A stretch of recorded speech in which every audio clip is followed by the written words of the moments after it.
Okay guys, so today our session is on data analysis जो हम pandas की library use करते हुए कर रहे होंगे। और आप लोगों ने जैसे मैसेज में देखा होगा, we would be covering two main topics, जिसमें आपका एक इंडेक्सिंग है और एक स्लाइसिंग है।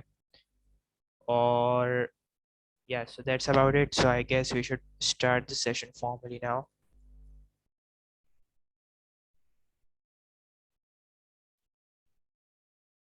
Am I audible to you guys? Can someone just open their mic and confirm me?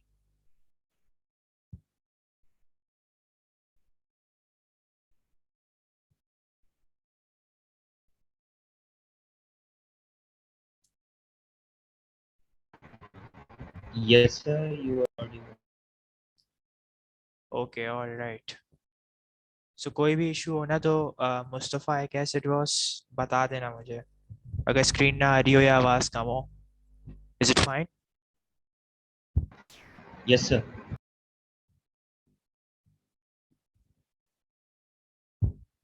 Okay, so सबसे पहले ये तो आप लोग को पता चल गया होगा, हम लोग पांडास और नंपाई दोनों को इंपोर्ट करते हैं।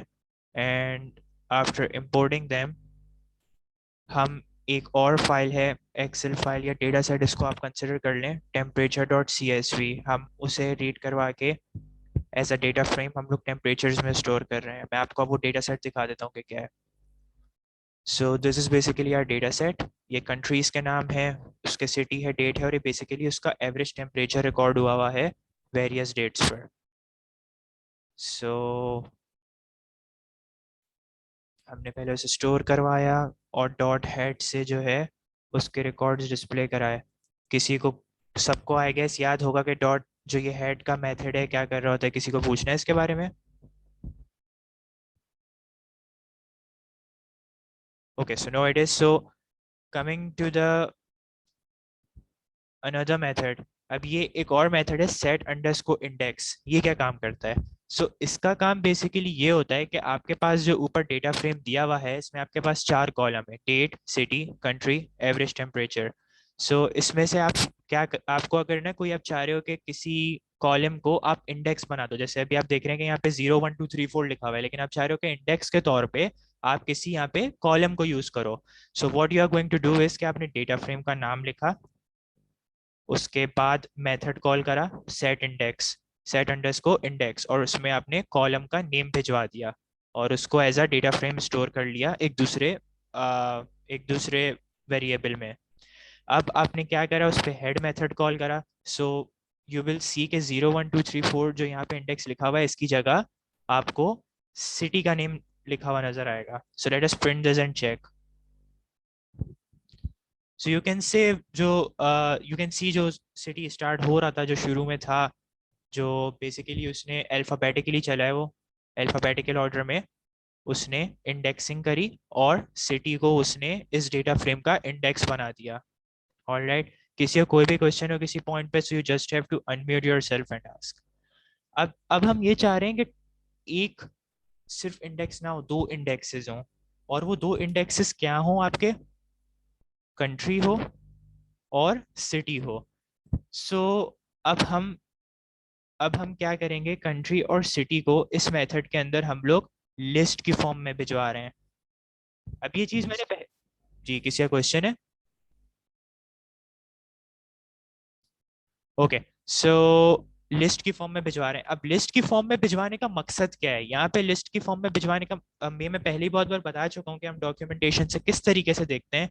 यहाँ पे मैं दोबारा एम्फेसाइज करता चलूँ कि चूंकि हम दो आर्ग्यूमेंट्स प्रोवाइड कर रहे हैं, लेकिन वो सेम चीज के हैं। मतलब क्या हुआ इसका कि हम दो कॉलम्स उसे प्रोवाइड कर रहे हैं जो उसे इंडेक्स बनाने हैं, दोनों सेम टाइप के हैं, कोई और चीज नहीं है। So either it is going to be a tuple, हम लोग टपल में भिजवाएंगे, ठीक है, कॉमा सेपरेटेड, या फिर लिस्ट में। अब आप इसके डॉक्यूमेंटेशन देखेंगे ना, सो यू विल सी कि वो लिस्ट में मल्टीपल आर्ग्यूमेंट्स को एक्सेप्ट कर रहा होगा। दैट्स वाई हमने इन दो कॉलम्स को लिस्ट की फॉर्म में भिजवाया है। सो लेट अस सी अभी। I want to ask one thing कि यहाँ पे सेम टाइप का मतलब सेम डेटा टाइप से रेफर कर रहे हो? कंट्री और सिटी का डेटा टाइप सेम है? Are you talking about that कि सेम टाइप है या फिर इज देयर समथिंग एल्स? नहीं नहीं, सेम डेटा टाइप की बात नहीं कर रहा मैं यहाँ पर इस चीज की बात कर रहा हूँ कि ये दोनों कॉलम्स हैं, हम दोनों कॉलम्स को भिजवा रहे हैं। या इसको आप इस तरीके से समझ लें कि हमारा यहाँ पे पर्पस क्या है यहाँ पे आर्ग्यूमेंट देने का, कि वो इन दोनों को इंडेक्स बनाए। हम इसकी डॉक्यूमेंटेशन देख लेते हैं, मैं उससे मजीद आपको क्लियरली समझा देता हूँ ताकि आपको कोई इशू ना रहे। अब देखें यहाँ पे वो दो पैरामीटर्स एक्सेप्ट कर रहा है, कीज और ड्रॉप, ठीक है। तो हम लोग सिर्फ कीज प्रोवाइड कर रहे हैं, कीज हमारी क्या है, कॉलम्स है, राइट। और अगर आप इसको मजीद जाके देखेंगे, which I am not doing right now, मैंने लास्ट क्लास में भी करवाया था ये काम, तो अगर आपको ये जो कीज है वो लिस्ट की फॉर्म में, अगर मल्टीपल आर्ग्यूमेंट्स हैं तो वो लिस्ट की फॉर्म में एक्सेप्ट करेगा। So that's why we are doing it. The person who asked the question, is it clear to you अब? ये जी thanks a lot. Okay, so country था एक आर्ग्यूमेंट और दूसरा था कॉलम सिटी। सो ये बेसिकली करेगा क्या मैथ, ये अब जब हमने भिजवाया तो पहले ये कंट्री को इंडेक्स बनाएगा, ठीक है। अब जैसे पाकिस्तान कंट्री है और फिर उसके बाद उसमें वेरियस सिटीज है, राइट, लाहौर, पेशावर वगैरह। आई एम नॉट कम्प्लीटली श्योर के डेटा सेट में उसने हर कंट्री का एक ही सिटी लिया है, मल्टीपल सिटीज लिए हैं। अगर मल्टीपल सिटीज होंगे तो वो उनको सबको पहले लाएगा उसके कंट्री को इंडेक्स बना के, उसके बाद सब इंडेक्स में, और फिर दूसरे कंट्री पर जाएगा। सो अब हम यहाँ पे इसे देख लेते हैं चलाकर। सो यू कैन सी उसने क्या किया, उसने पहले कंट्री को इंडेक्स बनाया, ये जो भी कंट्री है, ये इजी प्रोनाउंसिएशन है इसकी, चाइना, ठीक है। फिर उसको उसका सिटी पे उसने सिटी को एज ए इंडेक्स यूज किया, जो सारे सेम सिटीज है, जैसे जियान यहाँ पे लिखा हुआ है, उसने उन सारे सिटीज को पहले कंट्री के बाद उसको इंडेक्स बनाया और उसकी वैल्यूज को हमें शो कराया, and then it is going to move to the next city if it is there in the data set. और जब वो सारे सिटीज खत्म हो जाएंगे तब वो फिर नेक्स्ट कंट्री पे मूव कर जाएगा। अब चूंकि हम इंडेक्सिंग पढ़ रहे हैं, so what my aim is कि मैं यहाँ पर अगर मैं चाह रहा हूँ कि वो मुझे वो रोज सिर्फ दिखाए जिसमें ब्राजील और रियो डी जेनेरो सिटी हो, और दूसरा क्या हो, कंट्री पाकिस्तान हो और सिटी हो Lahore. So how am I going to do this? इसको हम ये वन लाइनर में भी कर सकते थे, but to explain you efficiently I am segregating it. मैंने क्या करा कि ब्राजील और उसके साथ जो सिटी, उस वो रोज जिसमें ब्राजील और ये सिटी हो, ठीक है, उसको मैंने यहाँ पे टपल की फॉर्म में स्टोर करा, और फिर कॉमा से सेपरेट करा, एक और टपल प्रोवाइड करा जिसमें कंट्री पाकिस्तान और सिटी लाहौर मौजूद है।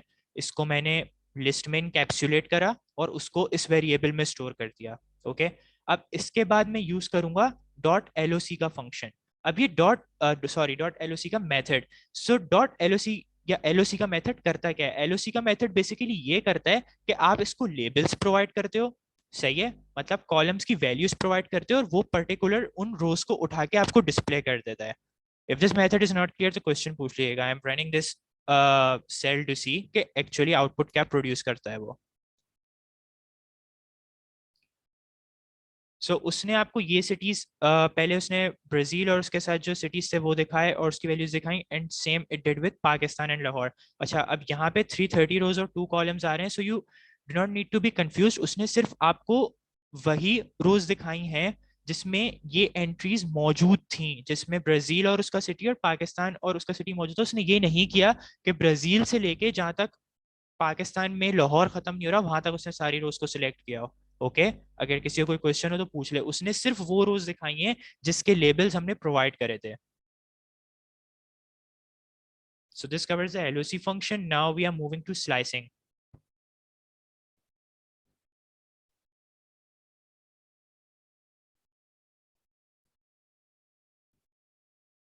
Okay, so जस्ट रिमेंबर कि हमने जो इंडेक्सिंग वगैरह हम ऊपर कर रहे थे वो हमने इसमें स्टोर करा हुआ है टेम्परेचर अंडरस्कोर IND में, जिसका इंडेक्स क्या है, कंट्री और सिटी है।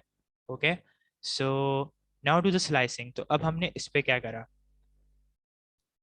हमने सबसे पहले इस पे सॉर्ट अंडरस्कोर इंडेक्स का मेथड कॉल करा, ठीक है। वो क्या करेगा, वो अगर आपके इंडेक्स जो है, जैसे हमने यहाँ पे कंट्री सिटी प्रोवाइड किया, वो क्या है, अल्फा अल्फा उसमें है, क्या बोलते हैं, न्यूमेरिक नहीं है, राइट, तो वो उसको अल्फाबेटिकली सॉर्ट करेगा। हमने इसको अल्फाबेटिकली सॉर्ट करवाया पहले, अब इसमें हम बाकी चीजें परफॉर्म करते हैं, ठीक है। अब यहाँ पे भी हम LOC का फंक्शन यूज कर रहे हैं, but you need to be careful about one thing. वहां पे ऊपर जब हम लोग काम कर रहे थे, वो हम एग्जाम्पल अभी करेंगे, बल्कि अगली एग्जाम्पल ये जो अगला सेल है, ऊपर जो हम काम कर रहे थे उसे हम कॉमा सेपरेट कर रहे थे। यहाँ पे आप देख सकते हैं, यहाँ पे कॉमा नहीं है, यहाँ पे कोलन है। सो बेसिकली ये कोलन काम क्या करेगा, ये पाकिस्तान से लेके रशिया तक जितनी भी रोज होंगी, ठीक है, वो सारी उठाएगा और आपको डिस्प्ले कर देगा। आई रिपीट, LOC का फंक्शन क्या करेगा, आप उसको लेबल्स देते हो, ठीक है, और यहाँ पर आपने उसको लेबल्स दिए which are separated by a colon. So this comes under slicing, and I am pretty sure आपने जो एडवांस पाइथन वगैरह के सेशंस अटेंड किए थे, आपने उसमें पढ़ा होगा। तो ये बेसिकली क्या करेगा कि पाकिस्तान से रशिया तक सारी रोज उठा के उन्हें डिस्प्ले कर देगा। यू कैन सी उसने पाकिस्तान से शुरू करा, ठीक है, उसका जो पहला सिटी फैसलाबाद दिया हुआ होगा, और उसने एंड करा रशिया के सिटी सेंट पीटर्सबर्ग पे। सो उसने सारे डेटा को पाकिस्तान से रशिया तक के उठाया और फिर डिस्प्ले कर दिया। ओके, अब हम इसी में ये काम चाह रहे हैं कि पाकिस्तान से रशिया तक के बजाय मैंने उसे और स्पेसिफिक कर दिया कि पाकिस्तान जिधर सिटी लाहौर हो वहां से डेटा उठाए, और कहाँ तक उठाए, जिधर रशिया का मॉस्को सिटी हो, ठीक है। अब इसमें इस पर्टिकुलर सेल में, और मैं ऊपर आता हूं, जो मैंने इंडेक्सिंग में अभी कवर करवाया था, इस वाले हिस्से में क्या फर्क है, इस वाले हिस्से में कोई बताना चाहेगा वैसे क्या फर्क है? So no one is responding, कोई बात नहीं, मैं खुद बता देता हूँ। इसमें ये फर्क है कि यहाँ पे हमने ये कॉमा कॉमा डाला हुआ है, ठीक है। कॉमा से क्या हो रहा है कि वो सिर्फ इंडेक्सिंग कर रहा है उसकी, जो जो मैंने लेबल्स मेंशन किए हैं वो सिर्फ वो रोज उठा रहा है। लेकिन जब मैं इस कॉमा की जगह LOC फंक्शन, LOC के मेथड में आपको कोलन प्रोवाइड कर रहा हूँ, तो वो जहाँ पे मैंने फर्स्ट लेबल प्रोवाइड करा है वहां से लेके आखिरी लेबल तक का डेटा उठाएगा।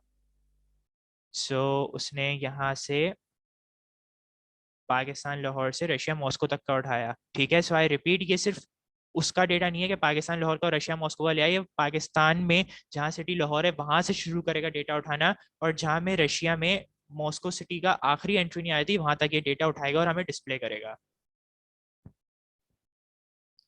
अच्छा, अब यहाँ पे we covered this too in the last class, but हमें इस पे आगे काम करना है, so that's why we are doing it right now. हम इधर क्या कर रहे हैं कि टू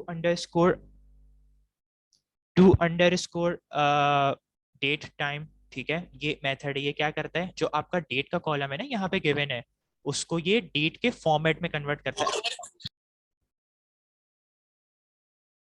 क्वेश्चन है किसी को? ओके, सो वो क्या करता है, उसे डेट के फॉर्मेट में कन्वर्ट करता है। मैं दोबारा बता चलूँ हमें इसकी जरूरत क्यों पड़ती है। हमें इसकी जरूरत इसलिए पड़ती है, जब हम डेटा सेट पे अगर बिल फर्स्ट देखना चाह रहे हैं कि हमारे पास उस डेटा सेट में मैक्सिमम डेट क्या थी और मिनिमम डेट क्या थी, अगर हम लोग इस मेथड से डेट फॉर्मेट में नहीं लाएंगे इस अपने पर्टिकुलर कॉलम को, तो वो सिर्फ फर्स्ट कैरेक्टर पढ़ेगा, मतलब जैसे 5 हो गया और 6 हो गया, and it won't even care के आगे मंथ और ईयर कौन सा है, और वो सिर्फ उसकी बेसिस, मतलब आपके डे की बेसिस पे वो बता देगा कि कौन सी डेट मिनिमम है और कौन सी डेट मैक्सिमम है। So we don't want that to happen, इस वजह से हम ये काम कर रहे हैं।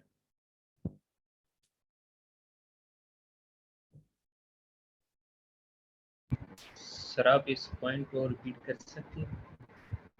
श्योर मैं सिंपली अच्छा, मैं आपकी पूरा जो मैंने एक्सप्लेन करा है ये पूरा बता दूं, या आपको कोई स्पेसिफिक चीज पर इशू है? सिर्फ ये डेट डेट की जो बात की है सर। अच्छा, मैं ये बोल रहा था कि आपकी डेट का कॉलम देख रहे हैं, जैसे लिखा हुआ है 2001-01, ठीक है। इसी तरह यहाँ पे ना ये डेट लिखी हुई है 5/1/2013। अब आप ये वैसे भी फर्क देख सकते हैं कि उसने उसको अलग तरीके से यहाँ पे डिस्प्ले करा है। अगर हम ये मेथड यूज नहीं करते टू_डेट टाइम का, और जो यहाँ पर ये डेट गिवन है, एक सेकंड में से हाईलाइट करने दें, ये जो ये गिवन है, ठीक है, अगर आप ये चाह रहे हैं कि आपको ये पता करना है कि 6/1/2013 मतलब 6 जनवरी 2013 वो मिनिमम डेट है, सही है, या दूसरी डेट आप ले लें 2 जनवरी 2014, तो आपके हिसाब से मिनिमम डेट क्या होनी चाहिए, 6 जनवरी 2013 की, right.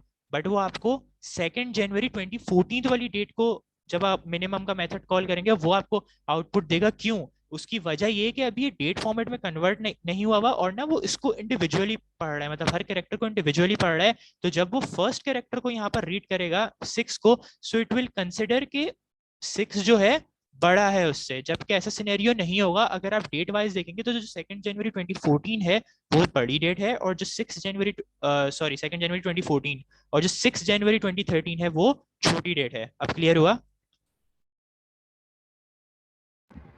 Yes sir, thank you. Okay, so अगर मैं ये करना चाह रहा हूँ कि मैं, वही हमने जो बूलियन वाली चीज़ कवर की थी, कि मैं टेम्परेचर जो 2010 से 2011 के दरमियान जो हमने डेटा रिकॉर्ड किया है उसको सबसेट करूं। सबसेट क्या था, हम मतलब सिर्फ उस पर्टिकुलर डेटा को डिस्प्ले करें, तो वो किस तरीके से होगा। सबसे पहले आप क्या करेंगे, आप ये बूलियन कंडीशन लिखेंगे, सही, क्योंकि आप आपने डेट में कन्वर्ट कर दिया, आपने यहाँ पे देख लिया कि इस फॉर्मेट में आ रहा है, तो आपको क्या करना होगा कि 1 जनवरी, सही है, ये फर्स्ट, ये डे है, ये मंथ है, ये ईयर है, 1 जनवरी 2010, ठीक है। टेम्परेचर में, टेम्परेचर के डेटा फ्रेम में, सही है, जिधर डेट का कॉलम है वो इसके बराबर हो इस डेट के या उससे बड़ा हो, सही है, क्योंकि हमें 2010 से ऊपर या 2010 का इटसेल्फ डेटा चाहिए। और क्या हो कि जो 2011 31 जनवरी, मतलब जब 2011 खत्म हो रहा है, ठीक है, उससे छोटा डेटा हो। अगर मैं इसको मजीद डिटेल में पढ़ूँ तो क्या होगा कि टेम्परेचर्स का जो डेटा फ्रेम है उसमें डेट का कॉलम क्या हो, 31 जनवरी 2011 से छोटा हो, ठीक है।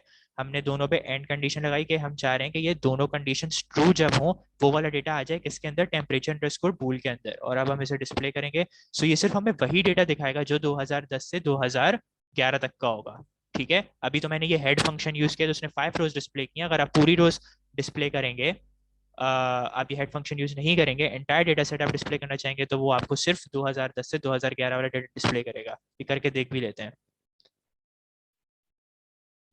सो दिस इजीली विजिबल कि आखिरी आपका 2011 में एंड हो रहा है, ठीक है, डेटा एंट्री, और शुरू कहाँ से हो रही है, 2010 के 1 जनवरी से।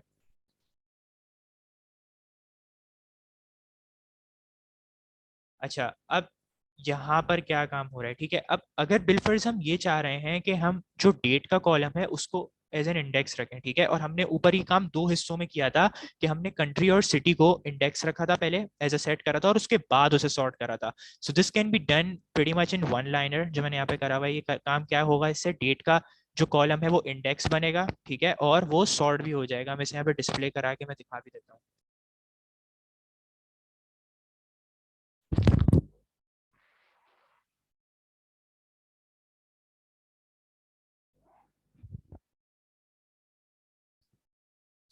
पहले सिटी और कंट्री था, अब क्या है, डेट आपका इंडेक्स बन गया। फर्क क्या पड़ा इससे, इससे फर्क ये पड़ा कि एक जो मतलब डेट्स है ना वो एक साथ आपकी क्लस्टर हो गई हैं, कि एक पर्टिकुलर डेट का मतलब 1 जनवरी का पहले उसने सारा डेटा डिस्प्ले करेगा, और फिर उसके बाद जो आने वाली डेट होगी उसका डेटा डिस्प्ले करेगा, ठीक है।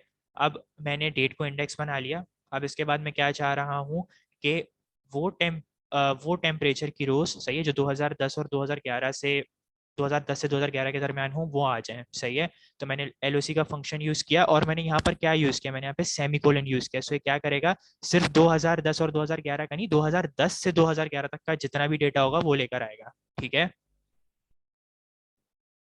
सो वो आउटपुट ये उसने आपको आउटपुट दिखा दिया 2010 से 2011 तक का।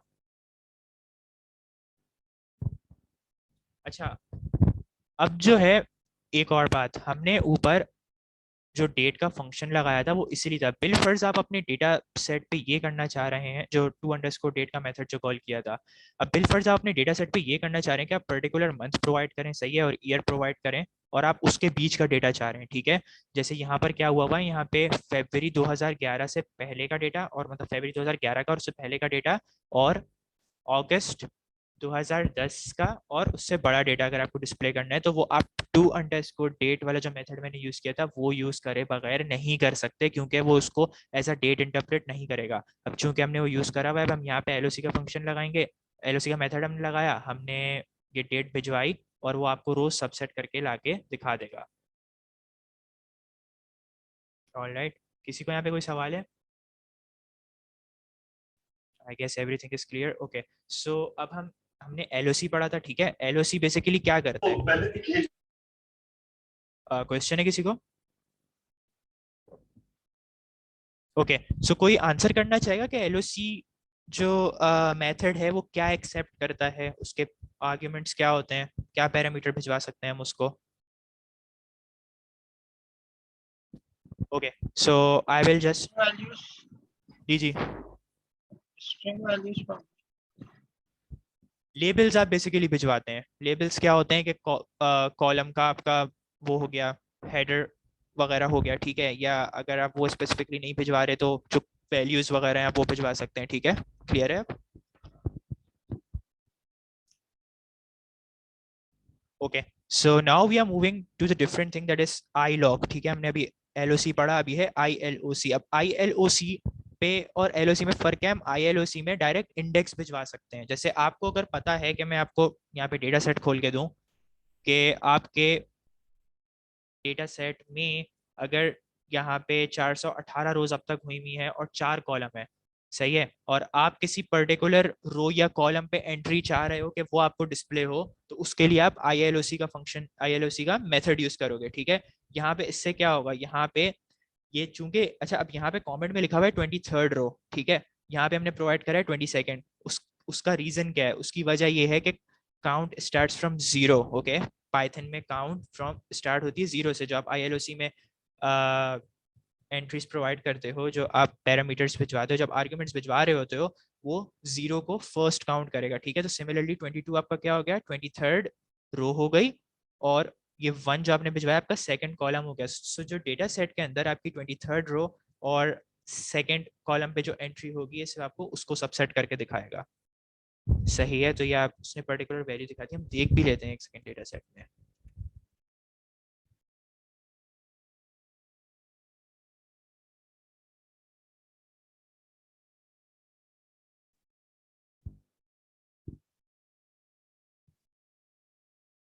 यू कैन सी हमने सेकंड कॉलम हमने इधर जो है 1 डाला था, ठीक है,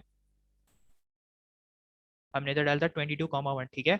अब यहाँ पे ये जीरो कॉलम है, सही है, ये फर्स्ट कॉलम है, तो आप फर्स्ट पे देख सकते हैं कि क्या एंट्री है, ठीक है, वो उसने आपको एंट्री डिस्प्ले करवा दी है। अब हम ये चाह रहे हैं कि हमें स्लाइसिंग का पूरा कॉन्सेप्ट है जो हमने एडवांस पाइथन में भी कवर किया है, कि वो हमें अब यहाँ पे, क्योंकि कॉमा के बाद कुछ भी नहीं है, ठीक है, तो अगर कुछ भी नहीं है सो यू विल अज्यूम कि जो पहली एंट्री है ये रो ही होगी हमेशा, बल्कि यू डोंट अज्यूम कि दिस इज अ फैक्ट, ठीक है, वो रो ही होगी हमेशा। तो अब हमने जब भी ये कोलन डाल दिया और यहाँ पे कोई पीछे एंट्री प्रोवाइड नहीं की, so it will start from the initial point. Initial point आपका जीरो होता है, ठीक है, सो जीरो से वो 4 तक, सही है, 0 से 4 मतलब 0 1 2 3 4 5 रोज आपको लाके दिखाएगा, ठीक है। उसने शुरू की जो आपके डेटा सेट की 5 रोज हैं वो आपको दिखा दी। अब यहाँ पे मैंने बोला था कि कॉमा नहीं है तो ये रो थी, अब यहाँ पे कॉमा आ गया, ठीक है, इसके बाद वाली एंट्री क्या होगी, आपकी कॉलम्स को रिप्रेजेंट कर रही होगी, ठीक है, और ये कोलन के आसपास कुछ भी नहीं, इसका मतलब क्या, हमें सारी रोज चाहिए, ठीक है। एक बात यहाँ पे फिक्स हो गई, हमें क्या चाहिए, सारी रोज चाहिए, सारी रोज, लेकिन कॉलम कौन से, 2 से 4 है, ठीक है, तो ये आखिरी वाला जो है एक्सक्लूसिव होता है, तो 2 और 3 पे जो 2 और 3 कॉलम जो आपका होगा सेकंड और थर्ड वाला, ठीक है, विच विल बी थर्ड और फोर्थ, अगर आप नॉर्मल जो हम लोग काउंटिंग यूज करते हैं उसमें एंट्री उसकी आप नंबरिंग यूज कर रहे हो, तो ये वो आपको लाके दिखा देगा, ठीक है। तो आप देख सकते हो कि आपका थर्ड फोर्थ कॉलम या सेकंड थर्ड कॉलम, इफ अगर आप कंप्यूटर के उसमें काउंटिंग करो, वो था कंट्री और एवरेज टेम्परेचर, उसने वो आपको डिस्प्ले कर दिया। सो अब यहाँ पे हम किस तरह की स्लाइसिंग कर रहे हैं, यहाँ पे हमने रो भी प्रोवाइड की है कि शुरू की 5 रोज, ठीक है, और कॉलम कौन से, वही ऊपर वाले कॉलम, लेकिन रोज कितनी होंगी, 5 होंगी, उसने आपको वो दिखा दिया। So we are basically done with the data analysis part, ठीक है। अब यहाँ पे अगर किसी को कोई क्वेश्चन वगैरह है, कोई क्वेरी है आज के सेशन से मुतालिक या पिछले, उससे जो पूछ सकता है वो।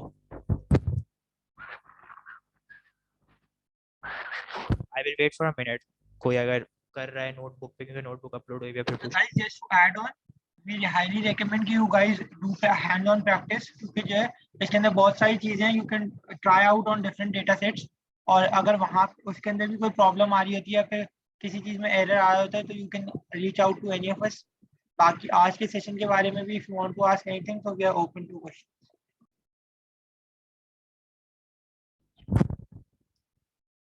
So I guess this is it.